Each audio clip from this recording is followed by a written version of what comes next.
Hello guys, welcome back to my tutorial Artificial Intelligence. Myself Farzana. Today topic is continuation of gradient descent from last session. If you guys missed to watch, please do visit and come back. Link highlighted in description as well. Life is gradient descent.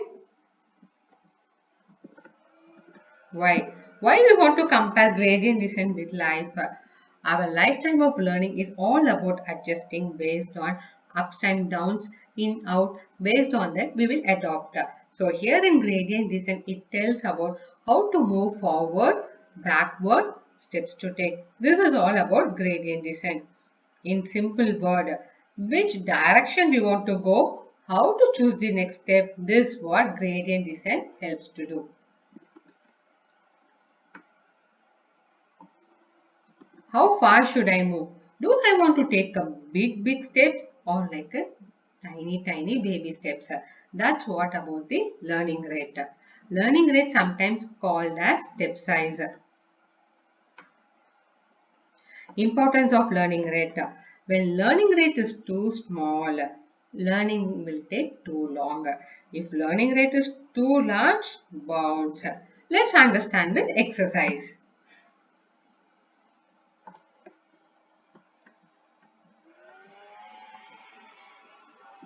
This I got from web to which helps to understand the learning rate in best way. The goal is we want to reach from this point to this point. So what we want to do, we want to apply the learning rate. The initial learning rate is 0.01. I am executing the step. After 12 steps, we reach here. What I am going to do now, I am going to increase the learning rate to 1.30. After step 1, it reached here. Point to note, initially the weight is 0 and loss is 7.86. After step 1, weight increased to 1.66 and loss reduced to 0.29. Guys, do you remember in tutorial 1? The aim of loss function is to be as close as 0. Increasing the step. After step 4, we reach the goal and the loss is 0.01, which is as close as 0. Now what I am going to do? I am going to increase the learning rate to 4. Here is the twist. It bounced.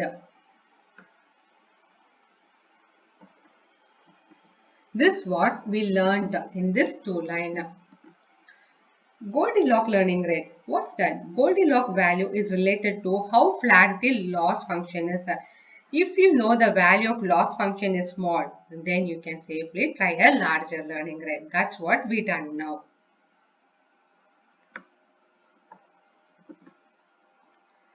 In real life, cost function will be like this. It's not going to be a parabola. Means not smooth as this. It's going to be up and down. In this, our aim is to reach from here to here, which is a global minima. What is this local minima and global minima? That we will discuss in the later session. Now, imagine that we are at this point. By using all our learning rate, we reach this point, which is nothing but a local minima. This is not our goal, right? We want to reach global minima.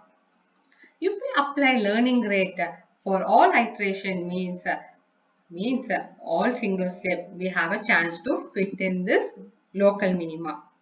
Instead of taking iteration at every step, take a 10 steps or some good amount of steps. This might be better. So which says this is not a lower point. There might be a still lower point. Make a note. Always there is a problem in regression might get stuck in local minima. And we'll be looking some techniques in later session how to get out of local minima and to reach the global minima.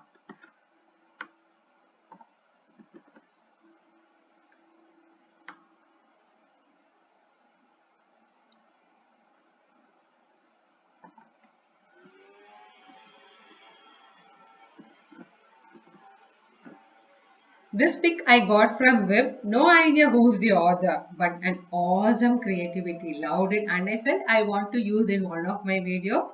So today I used it. In machine learning, we have n number of algorithms. But in deep learning, gradient descent is the one and only algorithm. So you guys might be wondering, if that is the case, it's cool than machine learning, right? Ahaha, not at all. Here is the twist. Here it's not about the algorithm, it's about the architecture of the network. When we work in machine learning, we have so many algorithms. Linear regression update its own weight in own way. Decision tree random forest own way.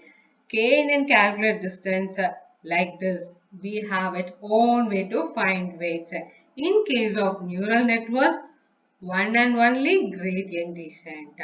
The input here is we want to get the linear combination.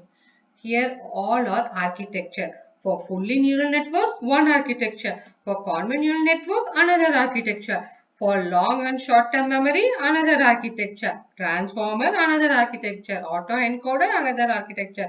So for all, we have different architecture. Once we learned all these, we are architect. Yes, sir. We became data scientists when we learned machine learning, and now we are architect in neural network. Good to hear, right? Here it's all about architecture. So it's all about building the network where the machine can learn. This is what exactly we are going to do.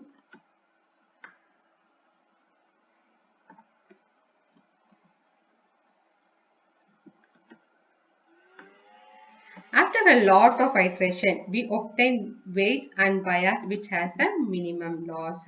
Suddenly came a twist here, right? Till now you guys realize seems to be clear. Yes, we are clear with high-end level.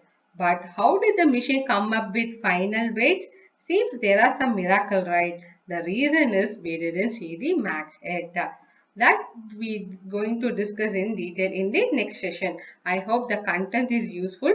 Please do like, share and subscribe. Till then, Fazana signing off.